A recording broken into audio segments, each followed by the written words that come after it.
மீட்பு விமோச்சனை வெறும் பாவ மன்னிப்பு மட்டும் கிடையாது. ஒரு பாಪ ಕ್ಷಮಾಪಣೆ ಮಾತ್ರವಲ್ಲ. ಶಿಲುಬೆಯಲ್ಲಿ ನಾವು ಪಾವ ಮನ್ನಿಪು மட்டும் அவர் ஏற்படுத்தல. ನಮಗೆ ಪಾಪ ಕ್ಷಮಾಪಣೆಯನ್ನು ಮಾತ್ರ ಅವರು ಏರ್ಪಡಿಸಿಟ್ಟಿಲ್ಲ. ವ್ಯಾಧಿக்கும் ஒரு தீர்மானத்தை அவர் ஏற்படுத்தினார். ನೋಡಿರಿ, ರೋಗಕ್ಕೂ ಕೂಡ ಒಂದು ತೀರ್ಪನ್ನು ಅವರು ಏರ್ಪಡಿಸಿಟ್ಟಿದ್ದಾರೆ.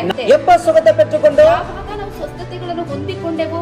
உங்களுக்கு வியாதி வந்த பிறகல்ல, ನಿಮಗೆ ರೋಗ ಬಂದ ನಂತರವಲ್ಲ. எப்ப சுகத்தை பெற்றுக்கொண்டோம்? ಯಾವಾಗ ನಾವು ಆ ಸ್ವಸ್ಥತೆಯನ್ನು ಹೊಂದಿಕೊಂಡೆವು? ಯೇಸು எப்ப சிலுவையில காயப்பட்டாரோ, ಯೇಸು ಯಾವಾಗ ಶಿಲುಬೆಯಲ್ಲಿ ಗಾಯಗೊಂಡರೋ, எப்போ சிலுவையில அவருடைய சரீரம் பிக்கப்பட்டதோ, ಯಾವಾಗ ಶಿಲುಬೆಯಲ್ಲಿ ಅವರ ಶರೀರವು ಕೀಳಲ್ಪಟ್ಟಿತು, அப்பவே சுகமானோம். ಆಗಲೇ ನಾವು ಸ್ವಸ್ಥತೆಯನ್ನು அவர் சிலுவையில ಆಗ ಶಿಲುಬೆಯಲ್ಲಿ தன்னுடைய சரீரத்துல நம்முடைய பாவத்தை மட்டும் அவர் சுமந்து தீர்க்கல, ತಮ್ಮ ಶರೀರದಲ್ಲಿ ನಮ್ಮ ಪಾಪವನ್ನು ಮಾತ್ರ ಅವರು ಹೊತ್ತು ತೀರಿಸಲಿಲ್ಲ, பாவத்தினால் வந்த வியாதியும் அவருடைய சரீரத்துல சுமந்து தீர்த்தார். ಪಾಪದ ಮೂಲಕವಾಗಿ ಬಂದಂತ ರೋಗವನ್ನು ಕೂಡ ಅವರು ತಮ್ಮ ಶರೀರದಲ್ಲಿ ಹೊತ್ತು ತೀರಿಸಿದ್ದಾರೆ. நீங்கள் வியாதியில் இருக்க தேவையில்லை, ರೋಗದಲ್ಲಿರುವಂತ ಅಗತ್ಯವಿಲ್ಲ, அதை சகிச்சு கொண்டிருக்க தேவையில்லை. ಸಹಿಸಿಕೊಂಡಿರುವಂತ ಅಗತ್ಯವಿಲ್ಲ. உங்களுக்காக அவர் சுகத்தை ஏற்படுத்தி வைத்தார். ನಿಮಗೆಂದೇ ಅವರು ಸ್ವಸ್ಥತೆಗಳನ್ನು ಏರ್ಪಡಿಸಿಟ್ಟಿದ್ದಾರೆ.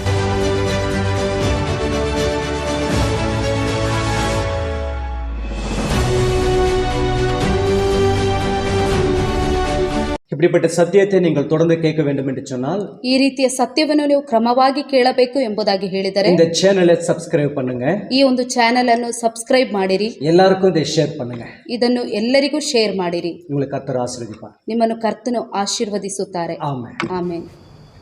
சரி, நாம் தேவனுடைய வார்த்தைக்கு செல்வோம். ಸರಿ, ನಾವು ದೇವರ ವಾಕ್ಯಕ್ಕೆ ಹೋಗೋಣ. போன வாரத்திலே சுகத்தை குறித்து பார்க்க ஆரம்பிச்சோம். ಕಳೆದ ವಾರದಿಂದ ಸ್ವಸ್ಥತೆಯನ್ನು ಕುರಿತು ನೋಡಲು ಆರಂಭಿಸಿದೆವು. ஏன் இயேசு நம் சரீரத்தை சுகமாக்குகிறார், ಯಾಕೆ ಯೇಸು ನಮ್ಮ ಶರೀರವನ್ನು ಗುಣಪಡಿಸುತ್ತಾರೆ, அது பார்க்க ஆரம்பிச்சோம். ಅದನ್ನು ನಾವು ನೋಡಲು ಆರಂಭಿಸಿದೆವು. நான் சொன்னேன், ನಾನು ಹೇಳಿದೆ, நம்முடைய சரீரத்தை ನಮ್ಮ ಶರೀರವನ್ನು தன்னுடைய ரத்தத்தை கொடுத்து இயேசு வாங்கி இருக்கிறார். ತಮ್ಮ ರಕ್ತವನ್ನು ಕೊಟ್ಟು ಯೇಸು ಕೊಂಡುಕೊಂಡಿದ್ದಾರೆ. ஆகையால் நம்ம சரீரம் இப்ப அவருடைய சரீரமா இருக்கிறது. ಆದುದರಿಂದಲೇ ನಮ್ಮ ಶರೀರವು ಈಗ ಅವರ ಶರೀರವಾಗಿದೆ, அவருக்கு சொந்தமா இருக்கிறது. ಅವರಿಗೆ ಸ್ವಂತವಾಗಿದೆ. ஆகையால் நாம் சுகத்தை விரும்புவதை காட்டிலும் நாம் சுகமா இருக்க வேண்டும் என்று இயேசு விரும்புகிறார். ಆದುದರಿಂದಲೇ ನಾವು ಸ್ವಸ್ಥತೆಯಿಂದ ಬದುಕಬೇಕು ಎಂಬುದಾಗಿ ನಾವು ಬಯಸುವುದಕ್ಕಿಂತಲೂ ಯೇಸು ನಾವು ಗುಣವಾಗಿ ಬದುಕಬೇಕು ಎಂಬುದಾಗಿ ಅವರು ಇಷ್ಟಪಡುತ್ತಾರೆ. ஆகையால் சுகமாக்குகிறார். ಆದುದರಿಂದಲೇ ನಮ್ಮನ್ನು ಸ್ವಸ್ಥಗೊಳಿಸುತ್ತಾರೆ. இன்றைக்கு ಈ ದಿನದಲ್ಲಿ எந்த ஆதாரத்தின் அடிப்படையில் நாம் சுகத்தை பெற்றுக் கொள்கிறோம், ಯಾವ ಆಧಾರದ ಅಡಿಸ್ಥಾನದಲ್ಲಿ ನಾವು ಸ್ವಸ್ಥತೆಯನ್ನು ಹೊಂದಿಕೊಳ್ಳುತ್ತೇವೆ, இது குறித்து பார்க்க போகிறோம். ಇದನ್ನು ಕುರಿತಾಗಿ ನಾವು ನೋಡಲಿದ್ದೇವೆ. ஏசாயா எழுதின புத்தகம் ಯೆಶಾಯನ ಪ್ರವಾದನ ಗ್ರಂಥ 53ஆம் அதிகாரம் 53ನೇ ಅಧ್ಯಾಯ 5ஆம் வசனத்தை உங்களுக்கு நான் படிக்கிறேன். 5ನೇ ವಾಕ್ಯವನ್ನು ನಿಮಗಾಗಿ ನಾನು ಹೀಗೆ ಓದುತ್ತೇನೆ. நம்முடைய மீறல் நிமித்தம் அவர் காயப்பட்டு நம்முடைய அக்கிரம நிமித்தம் அவர் நொறுக்கப்பட்டார், நமக்கு சமாதானத்தை உண்டு பண்ணும் ஆக்கினை அவர் மேல் வந்தது, அவருடைய தழும்புகளால் குணமாகிறோம். ನಮ್ಮ ದ್ರೋಹಗಳ ದೆಸೆಯಿಂದ ಅವನಿಗೆ ಗಾಯವಾಯಿತು, ನಮ್ಮ ಅಪರಾಧಗಳ ನಿಮಿತ್ತ ಅವನು ಜಜ್ಜಲ್ಪಟ್ಟನು, ನಮಗೆ ಸುಕ್ಷೇಮವನ್ನು ಉಂಟು ಮಾಡುವ ದಂಡನೆಯನ್ನು ಅವನು ಅನುಭವಿಸಿದನು, ಅವನ ಬಾಸುಂಡೆಗಳಿಂದ ನಮಗೆ ಗುಣವಾಯಿತು. இங்க இயேசு கிறிஸ்து வருவதற்கு முன்பாக, ಇಲ್ಲಿ ಯೇಸು ಕ್ರಿಸ್ತರವರು ಬರುವುದಕ್ಕೆ ಮುಂಚಿತವಾಗಿ, அவர் மரிப்பதற்கு முன்பாக, ಅವರು ಸಾಯುವುದಕ್ಕೆ ಮುಂಚಿತವಾಗಿ கிட்டத்தட்ட 800 வருஷத்துக்கு முன்பாக ஏசாயா தீர்க்கதரிசி இங்க எழுதுகிறாரு. ಹೆಚ್ಚು ಕಡಿಮೆ 800 ವರ್ಷಗಳ ಹಿಂದೆ ಯೆಶಾಯ ಪ್ರವಾದಿಯು ಇಲ್ಲಿ ಬರೆಯುತ್ತಿದ್ದಾರೆ. சிலுவையில இயேசு எப்படி மரிக்க போறான்னு சொல்றாரு. ಶಿಲುಬೆಯಲ್ಲಿ ಯೇಸು ಕ್ರಿಸ್ತರವರು ಯಾವ ರೀತಿಯಲ್ಲಿ ಸಾಯಲಿದ್ದಾರೆ ಎಂಬುದಾಗಿ ಬರೆಯುತ್ತಿದ್ದಾರೆ. இந்த ரெண்டு காரியத்தை அவங்க வலியுறுத்துறாரு பாருங்க. ಇಲ್ಲಿ ಎರಡು ಕಾರ್ಯಗಳನ್ನು ಅವರು ಒತ್ತಿ ಹೇಳುತ್ತಿದ್ದಾರೆ ನೋಡಿರಿ. அவர் காயப்பட்டு நமக்காக நொறுக்கப்பட்டார்னு சொல்றாரு. ಅವರು ನಮಗಾಗಿ ಗಾಯಗೊಂಡು ಅವರು ನಮಗಾಗಿ ಜಜ್ಜಲ್ಪಟ್ಟರು ಎಂಬುದಾಗಿ ಹೇಳಿದ್ದಾರೆ. சிலுவையில இயேசு எப்படி மரிக்க போறான்னு சொல்றாரு. ಶಿಲುಬೆಯಲ್ಲಿ ಯೇಸು ಯಾವ ರೀತಿಯಲ್ಲಿ ಸಾಯಲಿದ್ದಾರೆ ಎಂಬುದಾಗಿ ಹೇಳುತ್ತಿದ್ದಾರೆ. அவர் காயப்பட்டு நொறுக்கப்பட்டு அவர் சாக போறான்னு சொல்றாரு. ಗಾಯಗೊಂಡು ಜಜ್ಜಲ್ಪಟ್ಟು ಅವರು ಸಾಯಲಿದ್ದಾರೆ ಎಂಬುದಾಗಿ ಹೇಳುತ್ತಿದ್ದಾರೆ. பாருங்க, சிலுவையில இயேசு அப்படியே உயிர் விட்டுருக்கலாமே. ನೋಡ್ರಿ, ಶಿಲುಬೆಯಲ್ಲಿ ಯೇಸು ಹಾಗೆ ಜೀವ ಬಿಟ್ಟಿರಬಹುದಾ ಇಲ್ಲ? ஏன் அவர் காயப்பட வேண்டும்? ಯಾಕೆ ಅವರು ಗಾಯಗೊಳ್ಳಬೇಕು? ஏன் ரத்தம் சிந்த வேண்டும்? ಯಾಕೆ ಅವರು ರಕ್ತವನ್ನು ಸುರಿಯಬೇಕು? ஏன் சிலுவையில அவமானப்பட வேண்டும்? ಯಾಕೆ ಶಿಲುಬೆಯಲ್ಲಿ ಅವಮಾನ ಹೊಂದಬೇಕು? இது இல்லாம அவர் எப்படி ஜீவம் கொடுத்து மரிச்சிருக்கலாமே. ಇದೆಲ್ಲ ಇಲ್ಲದೆ ಅವರು ಹಾಗೆ ತಮ್ಮ ಪ್ರಾಣವನ್ನು ಬಿಟ್ಟು ಸಾಯಬಹುದಾಗಿತ್ತಲ್ಲ. நல்லா கவனிங்க, ನೋಡ್ರಿ, ಚೆನ್ನಾಗಿ ಗಮನಿಸಿ. இயேசுனுடைய ரெண்டு பக்கத்திலே கல்லறுகளை அவர் ரெண்டு பேரு கொண்டாந்து சிலுவையில அவரோட மரிக்க வைக்கிறாங்க. ಆಗ ನೋಡ್ರಿ, ಯೇಸುವಿನ ಎರಡು ಭಾಗಗಳಲ್ಲಿ, ಬಲ ಮತ್ತು ಎಡಭಾಗಗಳಲ್ಲಿ ಇಬ್ಬರು ಕಳ್ಳರನ್ನು ಅವರು ಶಿಲುಬೆಯ ಆ ಒಂದು ಹಾದಿಯಲ್ಲಿ ನಿಲ್ಲಿಸಿರುವುದನ್ನು ನಾವು ನೋಡಬಹುದು. இயேசு சென்டர்ல இருக்கிறாரு, ಯೇಸು ಮಧ್ಯದಲ್ಲಿದ್ದಾರೆ, ரெண்டு பக்கமும் ரெண்டு கல்லர் இருக்கிறாங்க. ಇಬ್ಬರು ಎರಡು ಪಕ್ಷದಲ್ಲಿಯೂ ಎರಡು ಕಳ್ಳರಿದ್ದಾರೆ. ஆமே, ஆனா அவங்களுக்கு பார்க்கும்போது எந்த ஒரு காயமும் இல்ல பாருங்க. ಆದರೆ ಅವರನ್ನು ನೋಡುವಾಗ ಯಾವ ವಿಧವಾದಂತ ಒಂದು ಗಾಯ ಅವರಿಗಿಲ್ಲ ನೋಡಿ. இயேசுவுக்கு நடந்த அந்த காயங்கள், அவருக்கு நடந்த பிரச்சனை எதுவுமே அவங்க ரெண்டு பேருக்கும் ஆகல. ಯೇಸುವಿಗೆ ನಡೆದಂತ ಆ ಗಾಯ, ಅವರಿಗೆ ನಡೆದಂತ ಎಲ್ಲಾ ಸಮಸ್ಯೆಗಳು ಕೂಡ ಅವರಿಬ್ಬರಿಗೂ ಯಾರಿಗೂ ಆಗಲಿಲ್ಲ. ஆனா இயேசுவுக்கு மட்டும்தான் அதிகமான காயங்கள் படுது. ಆದರೆ ಯೇಸುವಿಗೆ ಮಾತ್ರ ಅಧಿಕ ವಿಧವಾದಂತ ಗಾಯಗಳು கைகள்ல காயம், ಕೈಗಳಲ್ಲಿ ಗಾಯ, காலுகள்ல காயம், ಕಾಲುಗಳಲ್ಲಿ ಗಾಯ, தலையில காயம், ತಲೆಯಲ್ಲಿ ಗಾಯ, விலாவுல காயம், ಪಕ್ಕೆಯಲ್ಲಿ ಗಾಯ, உடம்பு முழுவதுமே ஒரு காயம் தான் பாருங்க. ನೋಡಿರಿ ಅವರ ಶರೀರ ಪೂರ್ತಿಯಾಗಿ ಗಾಯಗಳು ನೋಡಿರಿ. ஏன் அப்படி காயப்பட்டு நொறுக்கப்பட்டு ஏன் அவர் மரிக்க வேண்டும்? ಯಾಕೆ ಆ ರೀತಿ ಗಾಯಗೊಂಡು ಅವರು ಜಜ್ಜಲ್ಪಟ್ಟು ಸಾಯಬೇಕು? ஏன் சொன்னா ಯಾಕೆಂದರೆ பாருங்க, இதுக்கு எல்லாவற்றுக்குமே ಅನೇಕ ಕಾರಣಗಳು இருக்குது. ನೋಡಿರಿ, ಈ ಎಲ್ಲಾ ವಿಧವಾದ ಕಾರ್ಯಗಳಿಗೆ ಅನೇಕ ಕಾರಣಗಳಿವೆ. பாருங்க, ನೋಡಿರಿ, யோவான் எழுதின சுவிசேஷம் ಯೋಹಾನ ಬರೆದ ಸುವಾರ್ತೆ 19ஆம் அதிகாரம் 19ನೇ ಅಧ್ಯಾಯ 1ஆம் வசனத்திலே 1ನೇ ವಾಕ್ಯದಲ್ಲಿ இப்படியா படிக்கிறோம் பாருங்க. ಈ ರೀತಿ ನಾನು ಓದುತ್ತೇನೆ ನೋಡಿ. அப்பொழுது பிலாத்து இயேசுவை பிடித்து வாரினால் அடிப்பித்தார்.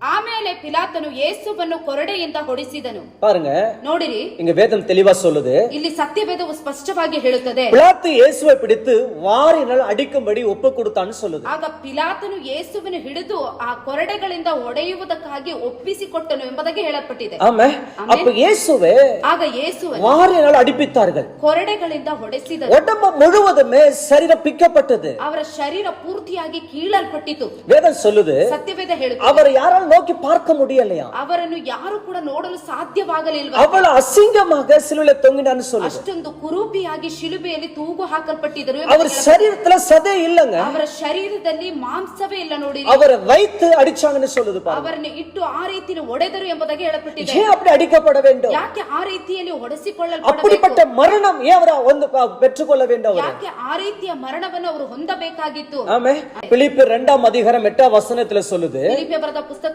2ನೇ ಅಧ್ಯಾಯ 8ನೇ ವಾಕ್ಯದಲ್ಲಿ ಹೇಳುತ್ತದೆ, சிலுவை பரியந்தம் தன்னை தாழ்த்தினார்னு சொல்லுது. ನೋಡಿ, ಶಿಲುಬೆಯಲ್ಲಿ ಹೋಗುವ ತನಕ ತಾನೇ ಏನ್ ಮಾಡಿದ್ರು, ಅವರು ತಗ್ಗಿಸಿಕೊಂಡರು ಎಂಬುದಾಗಿ ಹೇಳಲ್ಪಟ್ಟಿದೆ. தாழ்த்தினார்னு சொன்னா ತಮ್ಮನ್ನು ತಾನೇ ತಗ್ಗಿಸಿಕೊಂಡರು ಎಂಬುದಾಗಿ ಹೇಳಿದರೆ தன்னை ஒப்பு கொடுத்தார். ತಮ್ಮನ್ನು ಒಪ್ಪಿಸಿಕೊಂಡರು. அது பிதாவுடைய சித்தம் என்பது இயேசு அறிந்திருந்தார். ಅದು ತಂದೆಯಾದ ದೇವರ ಚಿತ್ತವೆಂದು ಯೇಸು ಅರಿತುಕೊಂಡಿದ್ದರು. அவர் யாரையும் பிடித்து அடிக்க முடியாது. ಅವರನ್ನು ಯಾರು ಕೂಡ ಹಿಡಿದು ಒಡೆಯಲು ಸಾಧ್ಯವಿಲ್ಲ. இவரே தன்னை ஒப்பு கொடுத்ததனாலதான் அவங்க அடிக்கிறாங்க. ಇವರೇ ತಮ್ಮನ್ನು ಒಪ್ಪಿಸಿ ಕೊಟ್ಟದರಿಂದಲೇ ಅವರನ್ನು ಹೊಡೆಯುತ್ತಿದ್ದಾರೆ. அவரால் ஆகாதுங்கிறதுனால, அவர் பலன் இல்லங்கிறதுனால அவர் தன்னை அப்படி ஒப்பு கொடுக்கல.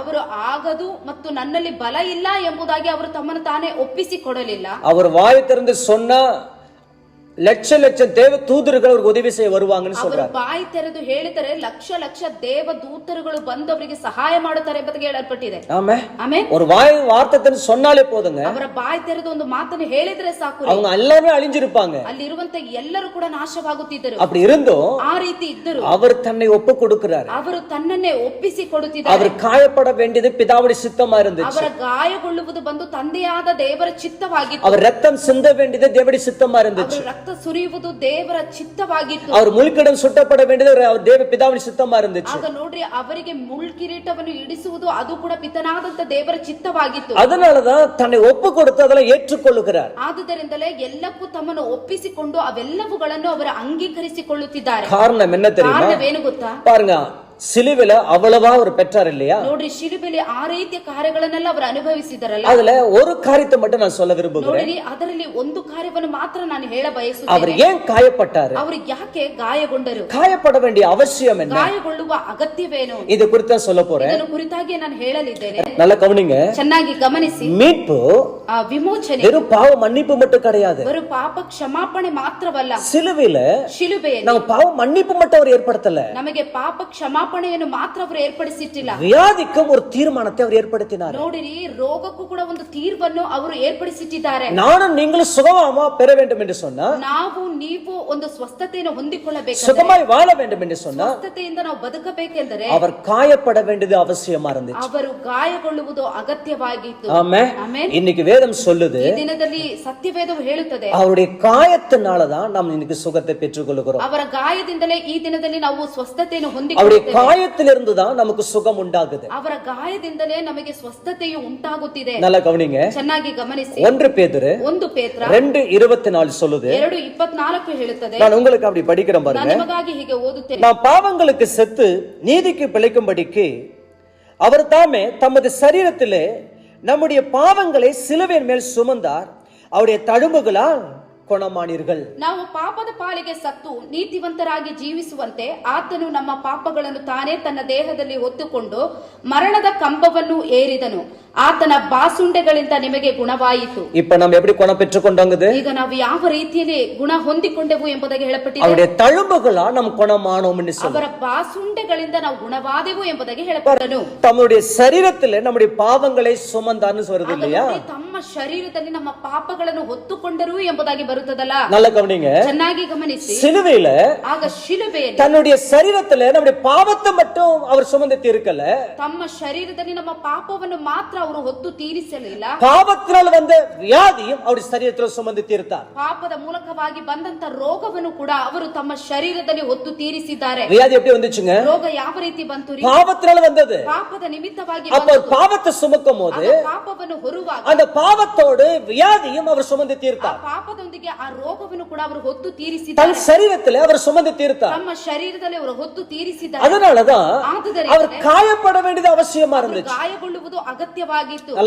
ஏசாயா எழுதின புத்தகத்திலே ಏಷಾಯನ ಪ್ರವಾದನೆ ಗ್ರಂಥದಲ್ಲಿ 53:5 பாத்தீங்கன்னா 53ನೇ ಅಧ್ಯಾಯ 5ನೇ ವಾಕ್ಯದಲ್ಲಿ ನೋಡುವುದಾದರೆ, இயேசு வரதுக்கு முன்னாடி ಯೇಸು ಬರುವುದಕ್ಕೆ ಮುಂಚಿತವಾಗಿ ஏசாயா என்ன சொல்றாரு? ಏಷಾಯ ಏನನ್ನು ಹೇಳುತ್ತಿದ್ದಾರೆ? அவருடைய தழும்புகளா நம்ம குணம் ஆகுறோம்னு சொல்லுது. ಆಗ ತಮಿಳು ಸತ್ಯವೇದದಲ್ಲಿ ಈ ರೀತಿ ಬರುತ್ತಿದೆ ನೋಡಿರಿ, ಅವರ ಬಾಸುಂಡೆಗಳಿಂದ ನಾವು ಗುಣವಾಗುತ್ತೇವೆ ಎಂಬುದಾಗಿ ಹೇಳಲ್ಪಟ್ಟಿದೆ. ஆனா ಆದರೆ இயேசு வந்து சிலுவையில மரித்த பிறகு ಯೇಸು ಶಿಲುಬೆಯಲ್ಲಿ ಬಂದು ಸತ್ತ ನಂತರ பேதுரு சொல்றாரு, ಪೇತ್ರನವರು 1 ಹೇಳುತ್ತಿದ್ದಾರೆ, பேதுரு 2:24 1 ಪೇತ್ರ 2:24ರಲ್ಲಿ இப்ப குணம் ஆகுறோம் இல்ல குணம் ஆனோம் என்று சொல்லுது. ಈಗ ಗುಣವಾಗುತ್ತೇವೆ ಎಂಬುದಾಗಲ್ಲ, ಗುಣವಾಯಿತು ಎಂಬುದಾಗಿ ಹೇಳಲ್ಪಟ್ಟಿದೆ. இப்ப சுகம் பெற்றுக்கொண்டோம் என்று சொல்லுது. ಈಗ ಸ್ವಸ್ಥತೆಯನ್ನು ಹೊಂದಿಕೊಂಡೆವು ಎಂಬುದಾಗಿ ಹೇಳಲ್ಪಟ್ಟಿದೆ. ஏற்கனவே நம்ம சுகம் பெற்றுக்கொண்டோமா? ನೋಡಿರಿ, ಈಗಾಗಲೇ ನಾವು ಸ್ವಸ್ಥತೆಯನ್ನು ಹೊಂದಿಕೊಂಡೆವಂತೆ. எப்ப சுகத்தை பெற்றுக்கொண்டோம்? ಯಾವಾಗ ನಾವು ಸ್ವಸ್ಥತೆಗಳನ್ನು ಹೊಂದಿಕೊಂಡೆವು? உங்களுக்கு வியாதி வந்த பிறகு அல்ல, ನಿಮಗೆ ರೋಗ ಬಂದ ನಂತರವಲ್ಲ, எப்ப சுகத்தை பெற்றுக்கொண்டோம்? ಯಾವಾಗ ನಾವು ಆ ಸ್ವಸ್ಥತೆಯನ್ನು ಹೊಂದಿಕೊಂಡೆವು? இயேசு எப்ப சிலுவையில காயப்பட்டாரோ, ಯೇಸು ಯಾವಾಗ ಶಿಲುಬೆಯಲ್ಲಿ ಗಾಯಗೊಂಡರೋ, எப்போ சிலுவையில அவருடைய சரீரம் பிக்கப்பட்டதோ, ಯಾವಾಗ ಶಿಲುಬೆಯಲ್ಲಿ ಅವರ ಶರೀರವು ಕೀಳಲ್ಪಟ್ಟಿತು, அப்பயே சுகமானோம். ಆಗಲೇ ನಾವು ಸ್ವಸ್ಥತೆಯನ್ನು அவர் ಹೊಂದಿಕೊಂಡೆವು. காயப்படும் போது ಅವರು ಗಾಯ ಹೊಂದಿಕೊಳ್ಳುವ ಸಮಯದಲ್ಲಿ அவர் தழும்புகளால் நம்ம குணமானதுன்னு சொல்லுது. ನೋಡಿರಿ, ಅವರ ಬಾಸುಂಡೆಗಳಿಂದ ನಾವು ಗುಣವಾದೆವು ಎಂಬುದಾಗಿ ಹೇಳಲ್ಪಟ್ಟಿದೆ. என்ன தெளிவா சொல்றேன், ಇನ್ನು ಸ್ಪಷ್ಟವಾಗಿ ಹೇಳುತ್ತೇನೆ, நம்ம பாவம் எப்ப நீக்கப்பட்டுச்சு? ನಮ್ಮ ಪಾಪವು ಯಾವಾಗ ನೀಗಿಸಲ್ಪಟ್ಟಿತು? எப்ப சிலுவையில நம்ம பாவத்தை அவர் சுமந்தாரோ, ಯಾವಾಗ ಶಿಲುಬೆಯಲ್ಲಿ ನಮ್ಮ ಪಾಪಗಳನ್ನು ಅವರು ಹೊತ್ತುಕೊಂಡರು, அன்றைக்கே நாம் பாவத்திலிருந்து விடுதலாக்கப்பட்டோம். ಆ ದಿನವೇ ನಾವು ಪಾಪದಿಂದ ಬಿಡುಗಡೆಯಾಗಿಸಲ್ಪಟ್ಟೆವು. அதே போல ಅದರಂತೆಯೇ சிலுவையில எப்ப இயேசு வியாதி ஏற்றுக்கொண்டாரோ, ಶಿಲುಬೆಯಲ್ಲಿ ಯಾವಾಗ ಯೇಸು ರೋಗಗಳನ್ನು ಹೊತ್ತುಕೊಂಡರು, வியாதிக்காக எப்ப காயப்பட்டாரோ, ರೋಗಕ್ಕಿಂತ ಯಾವಾಗ ಗಾಯಗೊಂಡರು, அன்றைக்கே நாம் சுகமானோம். ಆ ದಿನವೇ ನಾವು ಗುಣವಾದೆವು. ஆமென். ಆಮೆನ್. இந்த வார்த்தை கேட்டுக்கொண்டு ಈ சொல்லுகிறேன், ವಾಕ್ಯಗಳನ್ನು ಕೇಳುತ್ತಿರುವಂತ ನಿಮಗೆ ಹೇಳುತ್ತೇನೆ, இயேசுவின் தழும்புகளால் நீங்கள் சுகமானீர்கள். ಯೇಸುವಿನ ಬಾಸುಂಡೆಗಳಿಂದ ನೀವು ಗುಣವಾದಿರಿ. ஆமென். ಆಮೆನ್. கர்த்தர் உங்களை குறித்து வைத்திருக்கிற திட்டம் என்ன? ಕರ್ತನವರು ನಿಮ್ಮನ್ನು ಕುರಿತಾಗಿರುವಂತ ಒಂದು ಉದ್ದೇಶವೇನು? சித்தம் என்ன? ಚಿತ್ತವೇನು? நீங்கள் சுகமாய் இருப்பது. ನೀವು ಸ್ವಸ್ಥತೆಯಿಂದಿರುವುದೇ. ஆமென். ಆಮೆನ್. இந்த வார்த்தையை கேட்கிறவங்களுக்கு நான் ಈ சொல்றேன், ವಾಕ್ಯಗಳನ್ನು ಕೇಳುತ್ತಿರುವಂತ ನಿಮಗೆ ಹೇಳುತ್ತೇನೆ, நீங்கள் வியாதியில் இருக்க ನೀವು தேவையில்லை, ರೋಗದಲ್ಲಿರುವಂತ ಅಗತ್ಯವಿಲ್ಲ, அது சகிச்சு கொண்டிருக்க ಅದನ್ನು தேவையில்லை. ಸಹಿಸಿಕೊಂಡಿರುವಂತ ಅಗತ್ಯವಿಲ್ಲ. உங்களுக்காக அவர் சுகத்தை ஏற்படுத்தி வைத்திருக்கிறார். ನಿಮಗೆಂದೇ ಅವರು ಸ್ವಸ್ಥತೆಗಳನ್ನು ಏರ್ಪಡಿಸಿಟ್ಟಿದ್ದಾರೆ. இப்ப அந்த சுகத்தை பெற முடியும். ಈಗ ಆ ಸ್ವಸ್ಥತೆಯನ್ನು ಹೊಂದಿಕೊಳ್ಳಲು அதை ಸಾಧ್ಯ. நீங்கள் விசுவாசிங்கள். ಅದನ್ನು ನೀವು ವಿಶ್ವಾಸ ಮಾಡಿ இயேசுவின் நாமத்தில் எடுத்துக்கொள்ளுங்கள். ಯೇಸುವಿನ ನಾಮದಿಂದ ತೆಗೆದುಕೊಳ್ಳಿರಿ. அது உங்களுடையதாய் ಅದು மாறும். ನಿಮ್ಮದೇ ಆಗಿ ಬದಲಾಗುತ್ತದೆ. God bless you. God bless you. Amen. Amen.